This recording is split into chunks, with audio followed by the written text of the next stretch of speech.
What up, MVPs? Rico Knows here. Going to talk to you guys about the next fight on the prelim card. It is Mairon Santos versus Francis Fire Marshall. We got Mairon Santos, a minus 320 favorite. And when I saw that, I was like, yeah, man, I've been dying to bet on this guy for a while. So let's talk about it. Mairon Santos just won the Ultimate Fighter. He is 15-1 in his life, 8-1 by knockouts here. And he won the Ultimate Fighter. He beat this guy, Con Offley. And the way he did it was in the most dramatic fashion you'll ever see. Obviously, he gets a TKO in the second round, but he just beats the hell out of him the whole time. And he looks a step ahead of everybody, and he looks like a special athlete. He really does. And when you watch him, he's only 24 years old. You look at him and you just go, oh, that guy fights like a world champ. And especially if you're watching that Con Offley fight. Go back and watch it. You can watch it if you want. Go find it. Go look at it and just be like, oh, my God, this guy looks amazing. So I get the minus 300 favorite. But if you really dig a little deeper, there's concerns here.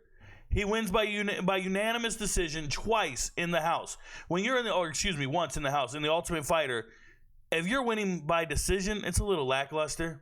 You're on the regional scene, you're winning by decision again, and it's unanimous because he's kind of clean and he moves around and he can just outpoint you. He's a kicker, bro. He wears ankle braces when he's in there, those little sleeves that go over your ankles, and he just kicks. He moves around and kicks some more, and he kicks your ass, and he wins because he looks pretty doing it, okay?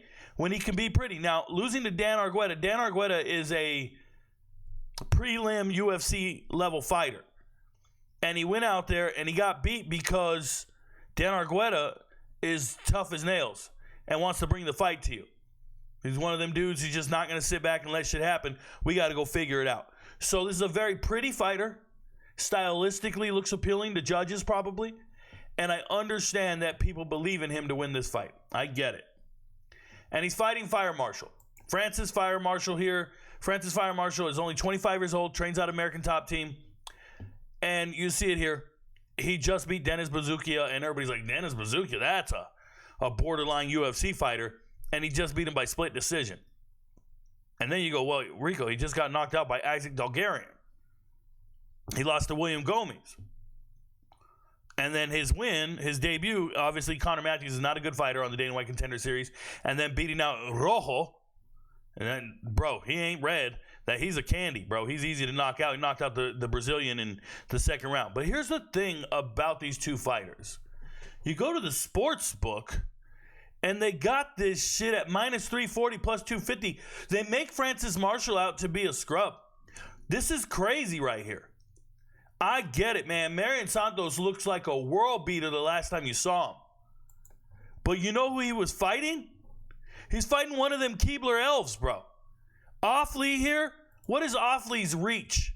You have any clue what his reach is? It might be 61 inches, bro. Dude is T-Rex. He's got no ability to scrap at all. None. And he's out there getting knocked out in the second round by a dude who looked like a damn turtle, Ninja Turtle. I shouldn't have said that. A Ninja Turtle, right? So I get it, but what I'm telling you guys, there's a way to beat this Mairon Santos kid. And it's make it ugly and get a takedown. It's make it ugly and control him. And he's not fighting an absolute bum like they're making him out to be. No, this kid's been in the UFC for a little bit. And when you go back and watch those fights, William Gomez is a top-notch fighter. We just saw him fight on the main card last week. That is a top-notch fighter, and they went to split decision. He's out there scrapping William Gomez, controlling him, putting him up against the cage, understanding how to use a high seat. If you're not a wrestler, it's a high crotch. He understands how to use leverage. And when you throw a kick at him, his counter is to throw his right hand. And I think it's very important people understand. He'll make you pay for a naked kick. And all Mairon Santos does is naked kicks. Runs around, and naked kick just means a kick without strikes in front of it. Okay, he doesn't throw a combo. Runs around, does a fancy kick, looks great, moves around a little bit more. Throws another kick, looks great, moves around a little bit more. This man, Francis Marshall, is going to take you to deep water. He's going to step in there and let you feel it. And I just don't understand. Now, look, he lost by TKO to Isaac Dalgarian. Do I think Isaac Dalgarian's a great fighter? No. I've told you I've faded Isaac Dulgarian many times. We won money with it. But Isaac Dulgarian was out grappling Francis Marshall. He's an amazing wrestler. He got a TKO from ground and pound from wrestling and wearing out Francis Marshall. But if we're standing and we're banging, Francis Marshall's not a punk. And he's actually a really good wrestler. He gets takedowns and control. And don't get too excited about this Dennis Bazookian thing because a judge had it at 30-27. You can call it a split decision all you want. He almost got robbed. It was a 30-27. Or apparently it wasn't. Yeah, it was 30-27 right there, first card. But what you got to pay attention to is that right there. Shooting 6 takedowns. 5 minutes off of 1 takedown. 5 minutes. Now he's got to get it. He's fighting an athletic kid. You got to get the takedown. But if he gets it, he's winning that fight, or he's winning that round, I should say. So, how do I see this fight going? Well, firstly, knowing that Santos doesn't always finish fighters. This TKO has everybody out there talking about TKO. Everybody on the internet, all the cappers online, YouTube, all the free predictions put out, they're all like, yeah, Santos by knockout, Santos by knockout. And I'm going, bro, he knocked out a Keebler elf. He ain't knocking out anybody else. This isn't real. He has 1 knockout in the last 5 years. He's supposed to be a knockout artist?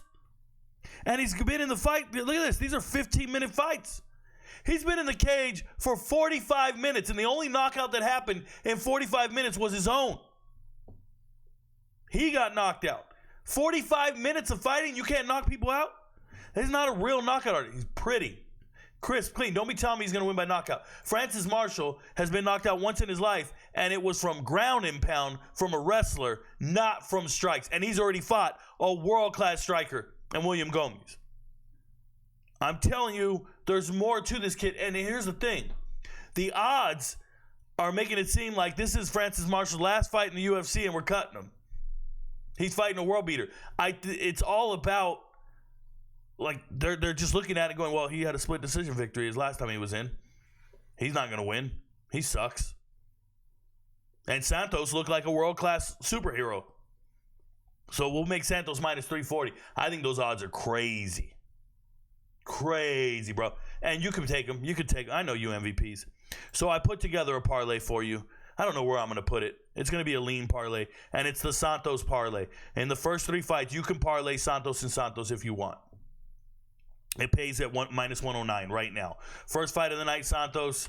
Third fight of the night, Santos. Parlay the 2 Santos. And you're looking at a minus 109. You can flip a unit that way. I wouldn't bet it any other way. Number one, I think this fight's going the distance because they're both pretty tough and athletic. But I think I like Francis Marshall to win by points. I like Francis Marshall to win by points. I like him to go out there and outdog this kid and remind you that Mairon Santos is just a regional fighter who looked amazing against the guy with no reach, no ability. And even then, that Offley kid still had like a minute or 2 of control time. But yes, he looked completely outclassed and got knocked out. I don't see Santos winning this fight by knockout. Francis Marshall is tough. He is, man. And he's an athletic kid. He's a tough American fighter. He's got a good skill set that counter Santos' style. And styles make fights. So give me Francis Marshall, especially at plus 250. Yeah, I wouldn't go too heavy, but I can't ignore that. I think it's absurd that Mairon Santos is a minus 320. And he's going to look world class. Rico, you don't know what you're talking about. Look how athletic he is. Until he's not. I believe he's going to throw a naked kick, and Francis Marshall is going to give him a knuckle sandwich and tell him, welcome to it, bro. Because that dude's a gangster, bro. Francis Marshall is a guy you want to bet on. I know Mairon Santos is a world-class athlete. Go watch the highlights. I know. But then go watch all his other fights when he's not a world-class athlete. When he doesn't look like that because he's beating up on somebody vertically challenged from Australia. Like, seriously. I think Francis Marshall is way better than the plus 250 they're giving him. Way better. I promise. Good luck, MVPs. Be smart. Fade the purples if you want. Remember, purples right here, 44%. I'm only right 45% of the time when I pick an underdog. Because they're all plus money. Your friends don't know, but Rico knows.